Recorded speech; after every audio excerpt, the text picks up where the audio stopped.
Welcome. We're all looking for a little stability and peace in this crazy chaotic world. Well, in today's explainer, we're going to dive into a really ancient concept that might just be the tool we need. It's called Samadhana, and it all starts with one simple but pretty profound question. Seriously, think about that for a second. All the daily ups and downs, the stress, the little moments of joy, the anxiety. What if all of that stuff isn't actually who you are? What if it's just something you're experiencing? Like a storm just passing through. Okay, let's unpack this, because this one metaphor is everything. The core idea here is that we've kind of got our identity all mixed up. We think we are the weather, the constantly changing emotions, the circumstances. But what if our true nature is actually the sky? Vast, stable, and completely untouched by it all. So what does it really feel like to be living in the weather? Well, for most of us, it's just normal. It's our default setting. The source material calls this the me-centric mind. It's that feeling of just being constantly tossed around by whatever the day throws at you. This question, man, it just gets right to the heart of it, doesn't it?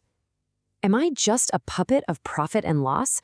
One day, things are going great and you feel like you're on top of the world. The next, something goes wrong and your mood just tanks right along with it. It's like we become this pendulum, swung back and forth by things that are totally out of our control. So check this out. This slide lays out the two different paths we can take perfectly. Over on the left, you've got that default me-centric mind. It's all about reaction. And that leads straight to anxiety, conflict, and getting attached to outcomes. But look to the right, there's another way, the discerning mind. It chooses to respond instead of react. It comes from a place of awareness, and that leads to peace and a sense of wholeness. The whole game is just trying to shift from that left column over to the right. Okay, so why? Why do we get so stuck in the weather? Why is that reactive, me-centric state our default? Well, the source suggests the diagnosis is actually pretty simple. It's just a case of mistaken identity, a state of mind it calls delusion. In Sanskrit, this delusion is called Maya.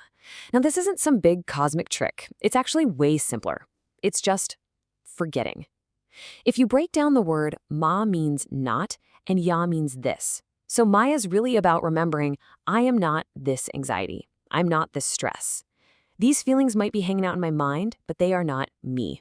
They are just the weather. I love this metaphor from the source. It's so practical. Think of your mind like a company. All those thoughts of anxiety, stress, those knee-jerk reactions, those are your underperforming employees. And guess what? You're the CEO. You can fire them. You can actively choose to hire a new team, dedicated thoughts of awareness, calm, and intentional response. It's an active choice you get to make. So this brings us to the solution. If we're not the weather, if we're not those anxious thoughts, then what are we?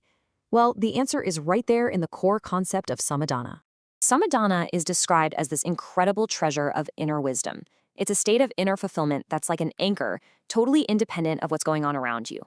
The little mantra that sums it all up is fulfilled inside, focused outside. You find that contentment within yourself first, and that allows you to act with total clarity and purpose in the outside world. All right, so here's the first half of the big idea. All the turbulence of life, the good days, the bad days, the wins, the losses, all of it. It's all temporary. It's just weather patterns. They come and they go. And here it is, the punchline. Your core identity, who you really are, you are the sky. You're always there, vast, stable, and completely untouched by whatever storms happen to be passing through. The whole practice is just remembering this. You are the sky, not the weather. Okay, this is a beautiful idea, right? But does it actually work in the middle of, real life when things are messy and chaotic? Let's take a look at a few really powerful examples from people who are putting this into practice. So take Steven here.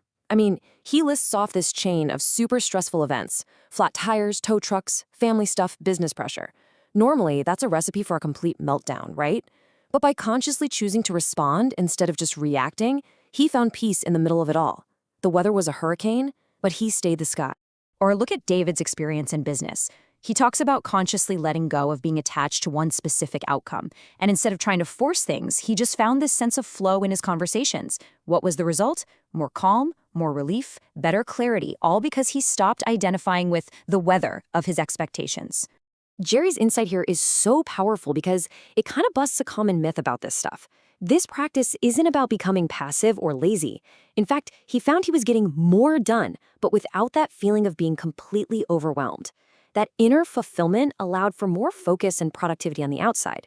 It's the perfect real-world example of fulfilled inside, focused outside. Okay, this is all great, but there's a nagging question, right? If we get the concept, I'm the sky, not the weather, why don't we just get it and move on with our lives? Why is this a practice that we have to keep coming back to over and over again? This is the key question. Think about it. Once you learn the address of your house, you know it. It's done. You don't have to stand in front of your door every morning repeating the address to yourself. So, what makes knowing your true self any different?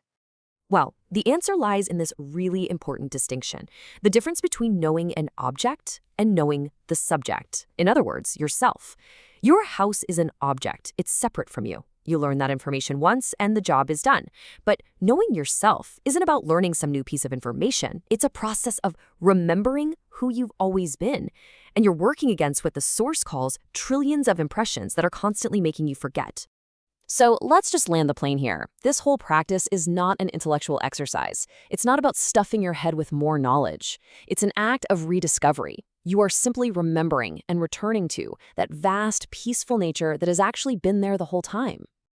And that brings us right back to where we started. This is the big takeaway. So the next time you feel like you're caught in a storm of anxiety or frustration or whatever, just ask yourself, am I the storm or am I the sky just watching the storm pass by?